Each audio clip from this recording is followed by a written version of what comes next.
تذكر يوما كنت تعانق دمعة الفكر تناجي الله في صبر وترجو رحمة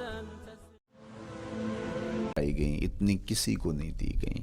پیدا ہوئے تو حضور کے باپ کا سایہ سر پہ نہیں تھا، پھر اس کے بعد حضور مختلف مراحل سے گزرے۔ 6 سال کی عمر میں ماں کا انتقال ہو گیا۔ جب راہ حق میں لوگوں کو دعوت رشد و ہدایت دینے نکلے تو جو لوگوں کے رویے تھے اور جو اذیتیں لوگوں نے پہنچائیں وہ ایک الگ باب ہے۔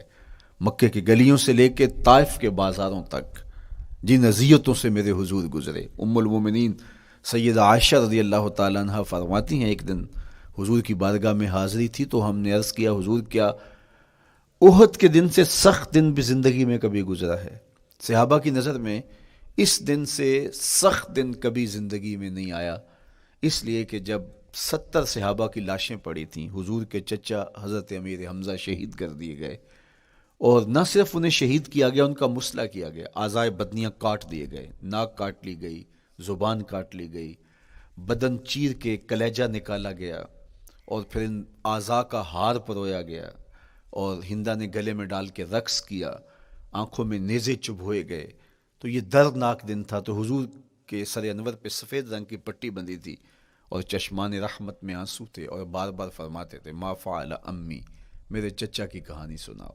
تو یہ دردناک دن تھا جو صحابہ نے اپنی آنکھوں سے دیکھا۔ تو انہوں نے کہا، حضور کیا احد کے دن سے سخت دن بھی کبھی زندگی میں آیا؟ ان کا خیال تھا کہ حضور فرمائیں گے ہاں یہ میرا زندگی کا مشکل ترین اور سخت ترین دن تھا، لیکن حضور نے فرمایا، ہاں عائشہ، جب طائف کے بازاروں میں تیری قوم نے مجھے پتھر مارے تو یہ دن احد کے دن سے بھی سخت تھا۔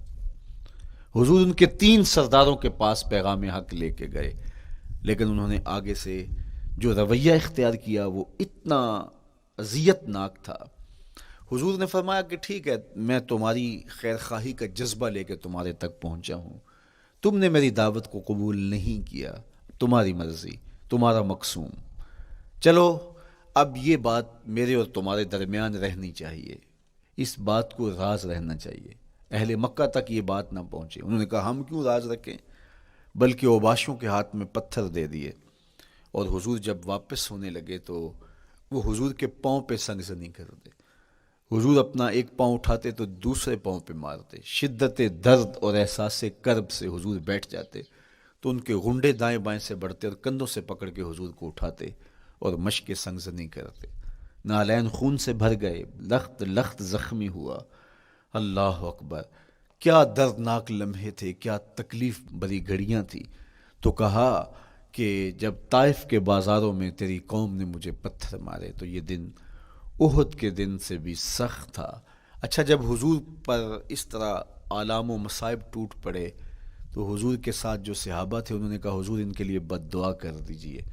تو میرے حضور بولے، میں رحمت بن کے آیا ہوں، میں رحمت بن کے آیا ہوں۔ اللہ اکبر، ان کا تقاضا پہم بڑا تو حضور کے ہاتھ اٹھ گئے، اور پھر حضور نے جو کہا سنیے، اللہم اہد قومی فإنہم لا یعقلون، اے اللہ میری قوم کو ہدایت دے دے، یہ مجھے جانتے نہیں، اگر جانتے تو ان کا میرے ساتھ یہ رویہ نہ ہوتا۔ تو پتھروں کے جواب میں دعائیں دینا پیغمبروں کا حوصلہ ہوتا ہے۔ اللہ اکبر۔ مورخ اسلام حفیظ جلندری نے کیا خوبصورت پیرائے میں